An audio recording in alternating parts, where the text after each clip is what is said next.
Halo, apa kabar sahabat milenial dimanapun Anda berada. Pada hari ini kita akan berbicara mengenai oli yang banyak beredar di Indonesia. Dan mungkin informasi ini dibutuhkan juga para pelaku bisnis oli, baik secara distributor, subdistributor ataupun distributor tunggal ya, untuk memegang sebuah brand oli. Dan di depan kita ini adalah oli yang dipakai sayur yang lagi tren ya, selain atau untuk mesin diesel itu sendiri. Kemarin beberapa waktu yang lalu kita sudah menjelaskan tentang solar ya, baik B0, B20, B30, B50 dan B100. Tetapi kita belum kupas tuntas tentang Dexlite, Dex, dan untuk ke B20-nya seperti apa, kandungan-kandungan di dalamnya seperti apa. Untuk sahabat milenial ketahui, kita kembali ke topiknya adalah berbisnis oli. Di dalam dunia oli ini, kalau kita mau berbisnis dan yang masih bingung untuk mencari oli mesinnya, banyak saya melihat sekali pemilik mobil bingung. Ada katanya merek A, B, C, D, E, F, bahkan masuk ke bengkel lain ditawari bengkel yang berbeda pula ya. Tetapi basically-nya bolehlah kita mengikuti anjuran dari workshop atau bengkel tersebut, tetapi yang perlu diketahui ya buat sahabat milenial, ketahuilah PNQ-nya, produk dan knowledge. Karena apa? Karena bicara PNQ, produk dan knowledge, kita tidak mengerti tentang dunia oli. Yang tahu hanya dengar katanya sebuah brand, katanya terus menerus. Nah, lalu bagaimanakah oli yang baik dan yang tepat buat sahabat milenial? Sebenarnya kita akan kupas tuntas di dalam dunia oli. Kita bagi dua ya, yaitu lubricant company dan oil company. Bicara mengenai secara sisi bisnis, banyak sekali brand yang beredar di Indonesia. Yuk, mari kita kupas tuntas satu demi satu. Oil company, perusahaan oil company seperti sahabat milenial ketahui, contohnya di Indonesia adalah Pertamina ya. Dan bicara oil company, maka secara tidak langsung produksi yang dibuat benar-benar melalui QC dan pengolahan yang sangat luar biasa. Dan secara bisnis pasti bicaranya long term. Berbeda dengan lubricant company. Nah, lubricant company contohnya apa? Ya banyak sekali ya. Namanya juga lubricant company. Banyak merek beredar, tetapi dia tidak memiliki fondasi tentang pertambangan oli itu sendiri ya. Atau artinya oil company. Jadi dia hanya membuat lubrikannya ya, sistem pelumasnya, tapi dia membeli dan dia olah. Nah, bicara mengenai lubricant company, ini bisa satu produk menjual beberapa brand. Artinya apa?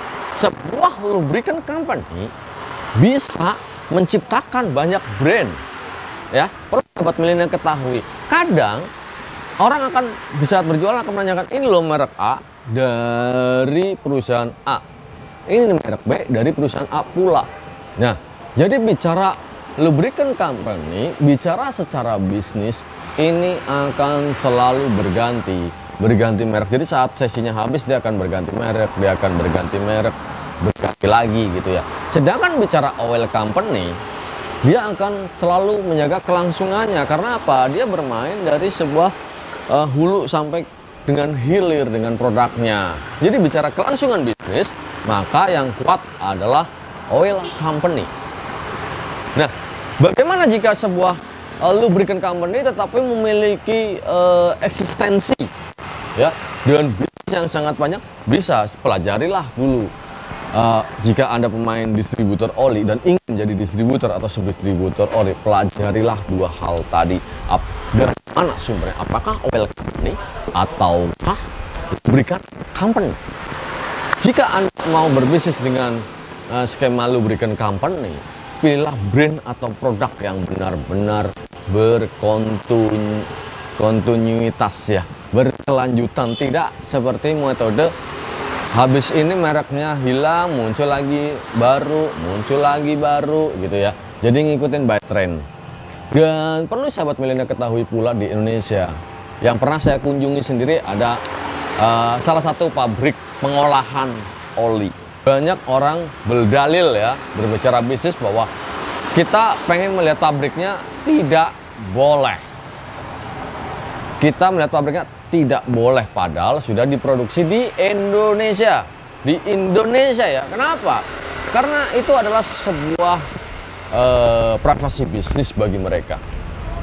Kenapa saya katakan seperti itu? Ya, karena beberapa pabrik pengolahan oil tersebut memproduksi beberapa jenis brand, beberapa jenis merek, dan dari beberapa prinsipal. Bicara bisnis oli itu ada dua, lubricant company dan oil company. Jika oil company mayoritas biasanya dia akan membuat pabriknya pun berdasarkan dari hasil oil company itu, dari sebenarnya dia kirimkan. Kalau lubricant company mereka hanya membeli bahan dasar oil atau base oilnya. Ya, jadi di sini bisa kita lihat bisa ada sebuah perbedaan. Nah, yang masih bingung milih oli, gimana solusinya nih buat sahabat milenial? Kita bedakan seperti ini ya.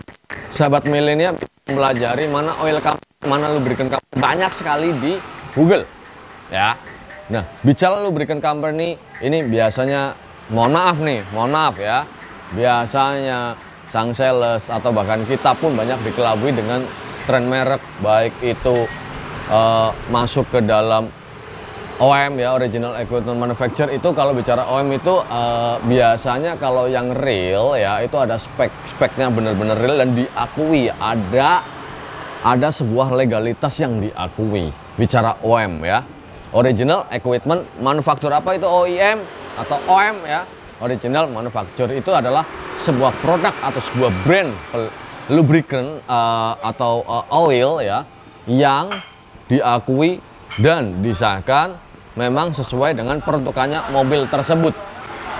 Tetapi kita kembali lagi buat sahabat milenial, di Indonesia ini banyak sekali orang mengatakan segala sesuatunya OEM saat di awal, nextnya kita tak akan pernah tahu ya, karena ini bukan informasi kita mau menjadikan sebuah produk ya, tetapi kita mengedukasi secara real bahwa banyak produk yang beredar itu di awalnya saja sesuai standar, berikutnya tidak standar, karena bicara apa? Bisnis to bisnis. Nah, lalu solusinya bagaimana? Solusinya ya bagi sahabat milenial yang masih bingung memilih oli mesin, yang pertama ya, apapun oli Anda, mau dari lubricant company maupun dari oil company, gantilah oli sahabat milenial sesuai peruntukannya.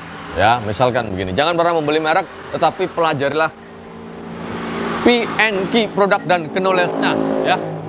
Produk dan knowledge-nya. Sebuah oli yang bagus itu di dalam mesin saat kita buka dari sisi atasnya ya, cover clad-nya itu akan terlihatnya adalah sedikit kekuning-kuningan. Kalau kelihatan putih bersih, maka berarti oli tersebut adalah mengkikis ya, mengikis mesin dan tidak melumasi dengan baik. Nah, oli yang baik seperti apa? Oli yang baik pertama mampu menahan panas ya, mampu melumasi dengan baik. Lalu gantilah oli tepat waktu berdasarkan kilometer atau bulan, karena kilometer atau bulan tersebut itulah yang menentukan ketahanan sebuah oli. Kilometer atau bulan itu karena terjadinya adalah oksidasi, panas dan dingin dalam mesin, dan terjadi pengasaman dari oli itu sendiri. So, jangan pernah bingung merek apapun. Jika Anda ragu dengan merek-merek yang maaf ya, yang semuanya adalah jualan number one ya, semua oli adalah bicara number one, semuanya adalah nomor satu. Tetapi bicara ya oli yang baik dan seperti apa pilihannya ada pada sahabat milenial. Dan kita akan selalu mengedukasi buat sahabat milenial bagaimana sih ciri-ciri berdasarkan secara visual, secara logika, menggunakan hanya sebuah tisu, dan kita colok seperti apa. Nantikan video-video berikutnya, dan jangan lupa buat sahabat milenial, kita juga akan menerangkan pada konten berikutnya adalah minyak sayur vs oli, dan kita juga akan buka kupas tuntas tentang solar ya, bahan bakar untuk diesel yang beredar di Indonesia. Sebenarnya kandungannya ada apa saja sih? Kita akan tuntas pada konten berikutnya. Demikian pengetahuan seputar tentang oli, informasi lebih detail. kita memerlukan kritik, saran, like, dan subscribe untuk menginformasi kita, dan kita akan membuka sebuah kupas tuntas semua tentang seputar solusi otomotif dan solusi dunia lainnya. Dan next juga kita akan memberikan edukasi kepada sahabat milenial tentang proses healing, bagaimana penyembuhan dari penderitaan fisik yang ada di dalam setiap tubuh manusia by Solution TV Official, yang kita dapatkan dari beberapa sumber yang akan kita informasikan buat sahabat milenial dimanapun berada. Thanks for watching, see you in another video, and bye-bye.